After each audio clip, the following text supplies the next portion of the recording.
हताशा होत आले यापुढे ते ना कधी होणे. हताशा होत आले यापुढे ते ना कधी होणे.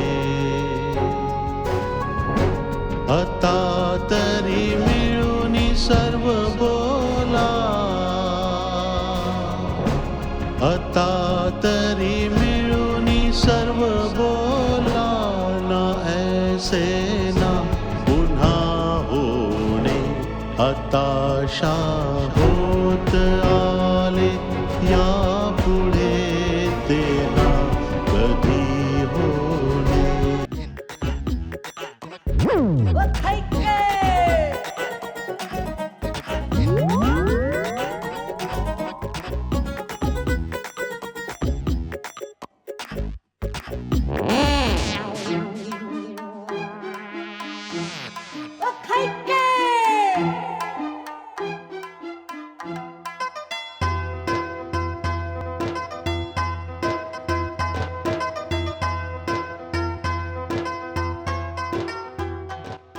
लल्लनजी. तुम्ही मला लल्लनजी म्हणालात?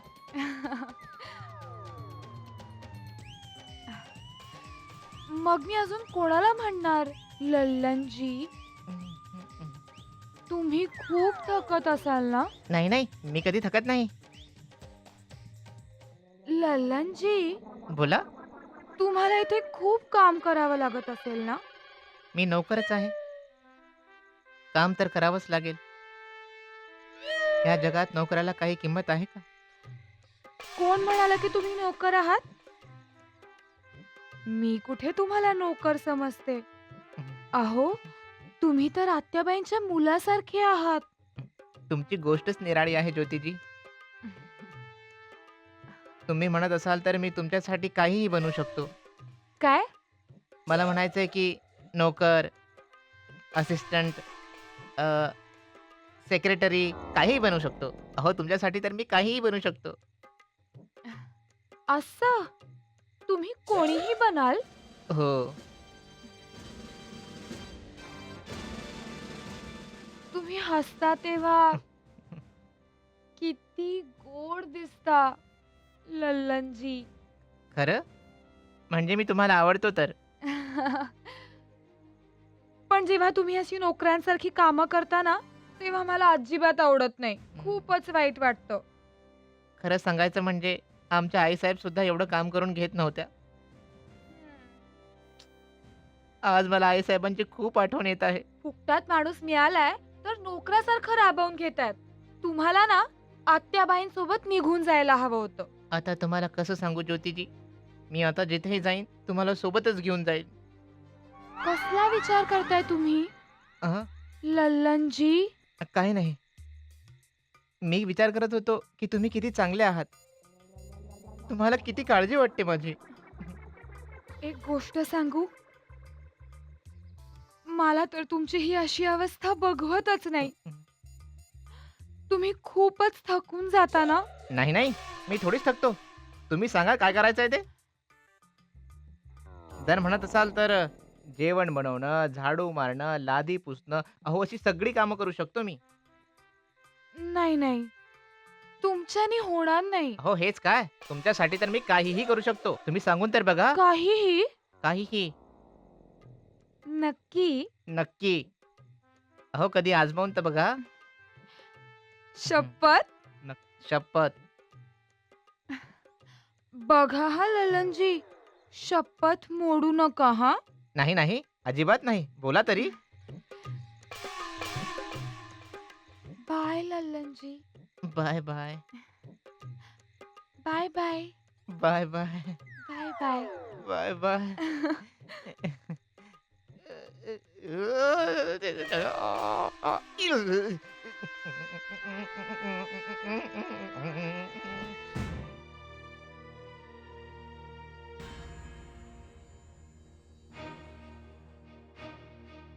विजय, विजय फक्त एकदा माझं ऐकून घ्या. त्यानंतर तुम्हाला जे समजायचंय, जसं समजायचंय तसं समजा. काय ऐकायचंय? 5 वेळा एकच गोष्ट सांगितलीयस की दुर्गेश तुला घायाळ अवस्थेत सापडला. तू माणुसकीच्या नात्याने त्याची मदत केलीस. तो पोलीस स्टेशनमध्ये जायला घाबरत होता. तू फोन लावून दिलास आणि त्याने पोलिसांसमोर बाबांचं नाव घेतलं. हेच सांगायचंय ना? पण घरात त्याने तुझं नाव घेतलं की तू त्याला बाबांचं नाव घ्यायला सांगितलं होतंस? का? तूच का? आहे काही उत्तर? विजय, असं वाटतंय की तुम्ही सुद्धा मला समजून न घेण्याची शपथ घेतली आहे, हो ना? विजय, तुम्ही सुद्धा या घटनेकडे इतरांप्रमाणे बघतात. एकदा माझ्या जागी उभं राहून माझ्याप्रमाणे विचार करून तरी बघा. की मी असं समजू की तुमचा माझ्यावर विश्वास नाहीये?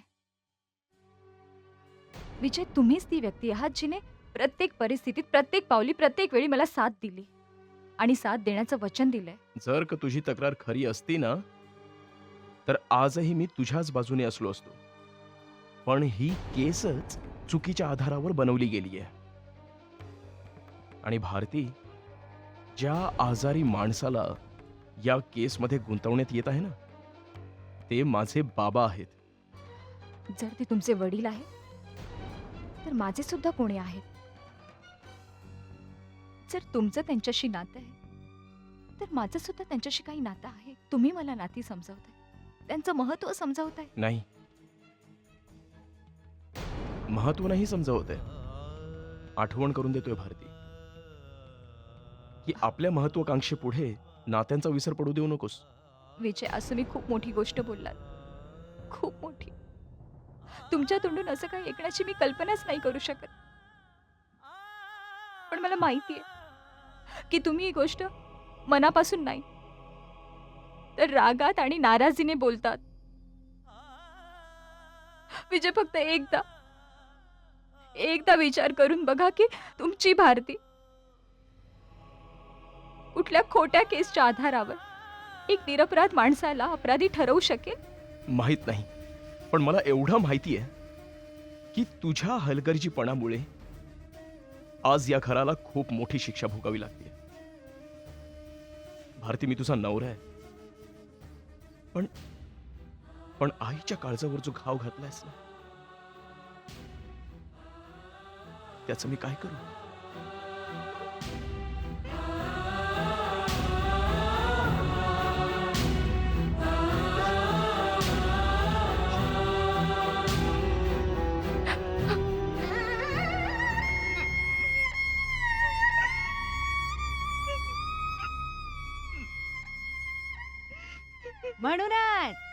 म्हणूनच सांगत होते मी ताई, दोन्ही सुनांच्या नाकात वेसण घालून ठेवा. बघितलं ना काय झालं? पण माझं बोलणं तुमच्या कानात शिरतच नाही. हिम्मत तर बघा, आपल्या सासऱ्यांवर केस केलीये. ते तर आमच्या शिबूचे बाबा वेळेवर पोचले आणि त्याला पकडून घेऊन आले. नाही तर आज भाऊजींच्या हातात बेड्या घालण्याशिवाय काही गत्यंतरच नव्हतं. इथे विजयचे बाबा इतक्या रागात आहेत, मला तर काही समजतच नाहीये की हे सगळं काय घडतंय. आता यात न समजण्यासारखं काय आहे ताई? ती महाराणी जर सरपंच आहे तर मी सुद्धा काय आग्र्याहून आलेली नाहीये. माझ्या डोक्यात भुसा भरलेला नाहीये. यासाठीच तर ती माहेरी गेली होती. तिथूनच सगळं शिकून आलीये. तिचे बाबा तिला जे जे शिकवतात तेच सगळं इथे अंमलात आणायला बघते. समजलं? कोणास ठाऊक या घराचं काय होणार आहे. मी सांगते ना काय होणार आहे ते. ही जी हवेली दिसते ना, हे जर असंच चालू राहिलं तर या घराचं स्मशान होईल, स्मशान. अगं, असं अशुभ नको बोलत जाऊस ग सौदामिनी. आता असं बोलू नको तर काय बोलू हो ताई? अरे, या घराच्या लीला बघितल्यावर तर असं वाटतंय आम्ही इथे उगाच आलोय. एक गोष्ट सांगू का ताई, वाईट वाटून घेऊ नका. खरी गोम तर ही आहे की तुमचा मुलगाच तुमच्या ताब्यात नाही. आई बाबांनी जन्म दिला, पालन पोषण करून वाढवलं, याची त्याला काही जाणीवच नाहीये. नाही नाही, असं काही नाहीये अगं. जर असं काहीच नाही तर मग काय आहे ताई? डोळ्यांवर अशी कोणती झापडं लावली आहेत की त्याला काही दिसतच नाहीये? हा, अशी कोण मेनका उर्वशी आहे की तिच्या मागे असा मोहित होऊन फिरतोय? राहू द्या ताई, मला सगळं माहितीये. जर त्याला आपल्या बाबांची जरा जरी पर्वा असती ना, तर त्या मुलीला आत्ताच्या आत्ता घराबाहेर हाकललं असतं. तुम्हाला काय वाटलं की आपल्या विजयाला कोणी दुसरी भेटणार नाही? अरे, ठाकूर घराण्यात एकापेक्षा एक सरस मुली पडल्यात. तुम्ही फक्त आदेश तर देऊन बघा, चुटकी सरशी अशी मुलींची रांग लावून देईन. हा, जरा विचार करा ताई, काही ना काही तर नक्कीच करावं लागेल. चला येते मी.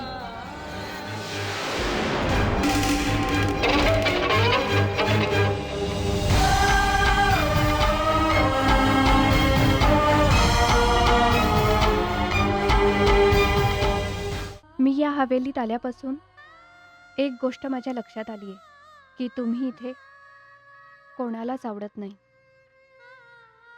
आणि म्हणूनच कदाचित कोणाचाही तुमच्या बोलण्यावर विश्वास नाही आहे. सगळ्यांना असंच वाटतं की तुम्ही उगाच खोटं बोलून मोठ्या काकांना अडकवताय. पण वहिनी, मला नाही असं वाटत. पण माझं मन मला ग्वाही देतंय की तुम्ही कधीही असं काम करू शकत नाही की ज्यामुळे कोणाला त्रास होईल किंवा कोणी दुखावलं जाईल. आता तूच सांग शुभांगी, मी काय करू? या घरातल्या लोकांना कसं पटवून देऊ की मी खरं बोलते? आज आई, विजय कोणीच माझ्या बोलण्यावर विश्वास ठेवत नाही. आता तर मलाही असं वाटायला लागलं की माझं नशीबच खराब आहे. माझ्या नशिबात सुखशांती लिहिलेलीच नाहीये. एका अडचणीतून निघते ना निघते तर दुसरी अडचण समोर उभी राहते. शुभांगी, तुला माहिती, या घरात माझी सगळ्यात मोठी ताकद आहे तुझे दादा, आणि आता त्यांचाही माझ्यावर विश्वास नाहीये. नाही वहिनी, असं नाहीये. विजय दादा खूप चांगला आहे. पण अशा परिस्थितीत त्याच्या जागी इतर कोणीही असतं तर त्याने असंच केलं असतं. यात त्याची काहीच चूक नाहीये. पण वहिनी, मला ना एक गोष्ट कळतच नाहीये. हे बघा, हे तर नक्की आहे की दुर्गेशला काकांचं नाव घ्यायला तुम्ही सांगितलं नाही. पण जरा विचार करा, जर का हे तुम्ही नाही सांगितलं तर कोणी ना कोणीतरी सांगितलंच असेल ना.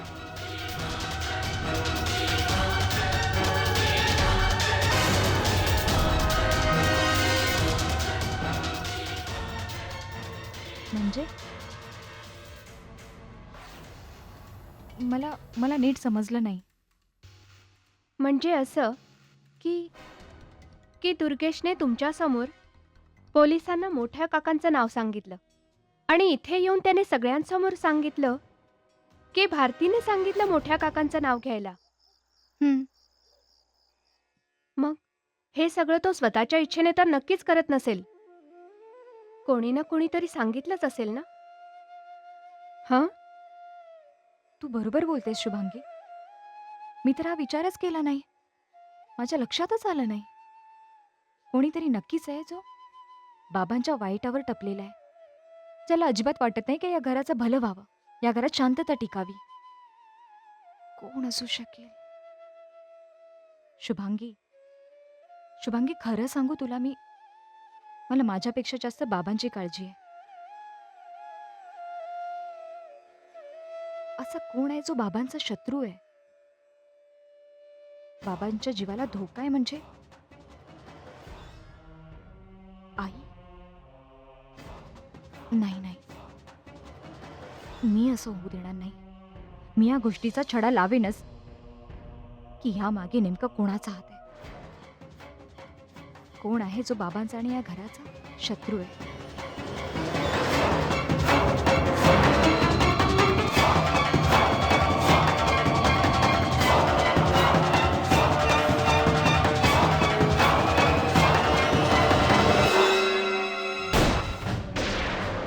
तुला जेवण बनवायला अजून किती वेळ लागणार आहे? बस काकी, तयारच आहे.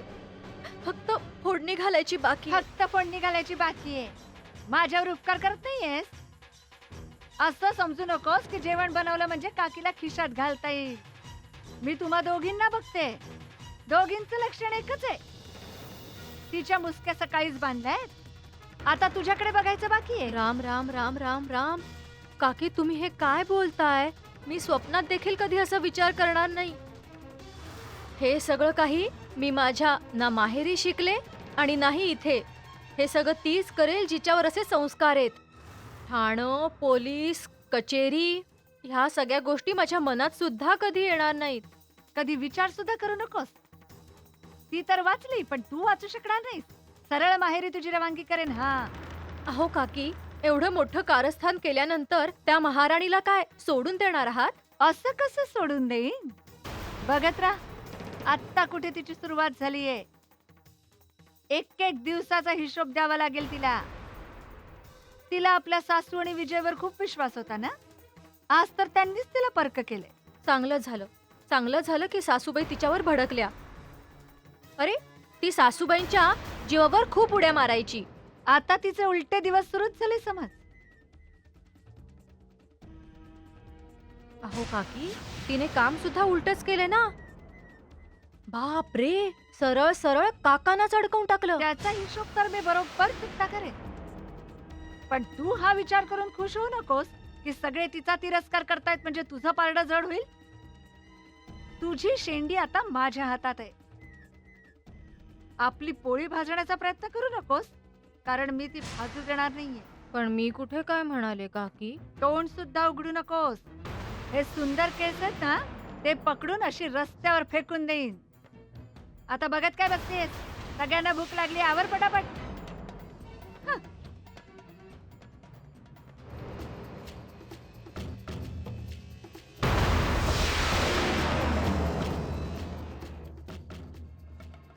तुला दादाने मारलं?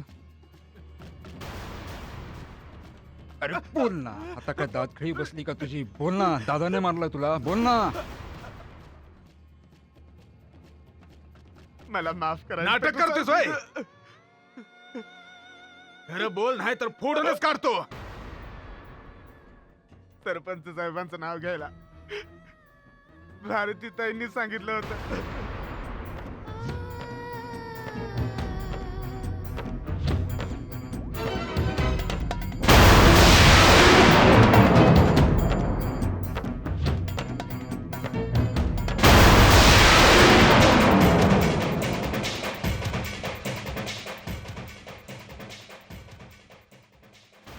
बाबा,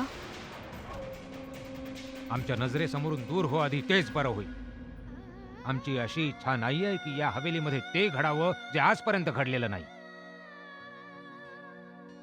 बाबा, तुमचा राग, तुमची नाराजी योग्यच आहे. काहीच चूक नाहीये. कारण मला माहित आहे की मी चुकले आहे. कळत नकळत का होईना, पण माझ्याकडून चूक झाली. बस, खूप झाला. दूर हो आमच्या नजरेसमोर. आम्हाला तुझं तोंड सुद्धा पाहायचं नाही. ठीक आहे बाबा, मी इथून जाते. माझी इच्छा नाही की माझ्यामुळे तुम्हाला त्रास व्हावा. मी फक्त एवढंच सांगायला आले होते की जर तुम्हाला वाटते की मी काही चूक केली आहे तर मी तुमची माफी मागते. मला वाटलं नव्हतं की या सगळ्या प्रकरणात तुमचं नाव येईल. काहीही विचार न करता दुर्गेशच्या आमच्या विरोधात कान फुंकलेस. काहीही पुरावे नसताना दुर्गेशला आमच्या विरोधात उभं केलं. साक्ष द्या. नाही बाबा, मी असं काहीही केलेलं नाही. आजपर्यंत तर मी कधी दुर्गेश दादांशी बोलले देखील नाही. जर या प्रकरणात माझी काही चूक असेल तर ती एवढीच की मी एका रस्त्यालगतच्या एका लाचार माणसाची मदत केली, त्याला न्याय देण्याचा प्रयत्न केला. बस, खूप बोलले. आता दूर हो आमच्या नजरेसमोर. आम्हाला तुझं तोंडही पाहायचं नाहीये. तू आजपर्यंत हवेलीमध्ये जी नाटकं केली आहेस ती सगळी आम्ही सहन करत आलोय. माहितीये का? फक्त कौशल्य देवींमुळे. पण आता नाही. आता पाणी डोक्याच्या वरून गेलंय. आता तुझी खूप नाटकं करून झाली, खूप रंग उधळलेस. पण आता तुझं नाटक इथे चालणार नाहीये. बाबा, तुम्ही मला चुकीचं समजताय. पूर्णपणे योग्य तेच समजतोय आम्ही. अरे, तुझ्या या घोळामध्ये तो राजमिस्त्री येऊ शकतो, ती कौशल्य देवी येऊ शकते, पण आम्ही कधीच नाही येऊ शकणार. तू जे अगदी साधी, खरी, इमानदारीचा मुखवटा घालून जसं आजपर्यंत वावरत होतीस ना, तो मुखवटा आता उतरलाय. आज पूर्ण हवेलीला माहीत पडलंय की तुझ्या मनात नेमकं काय चाललंय. नाही बाबा, माझ्या मनात असं काही नाही. खरं तर माझी इतकीच इच्छा होती की सगळं सुरळीत व्हावं. तू काहीही सुरळीत होऊ देणार नाहीस. या हवेलीमध्ये कधी शांतता नांदू देणार नाहीस. चालते हो, आमच्या नजरेसमोरून चालते हो तू. ठीक आहे बाबा, मी इथून निघते. तुमची इच्छा आहे तर मी नक्कीच इथून जाईन. तुम्ही मला आजपर्यंत त्या चुकीसाठी सुद्धा क्षमा केली नाही, जी मी केलीच नाही. एक ना एक दिवस ही गोष्ट तुमच्यासमोर नक्कीच येईल की हे घाणेरडं काम कोणी केलंय, आणि तेव्हाच तुमचा माझ्यावर विश्वास बसेल की मी चुकीची नव्हते.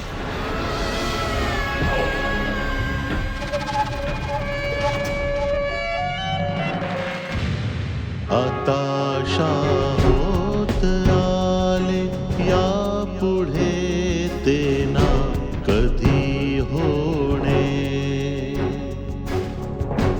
आता होत आले यापुढे ते ना कधी होणे. आता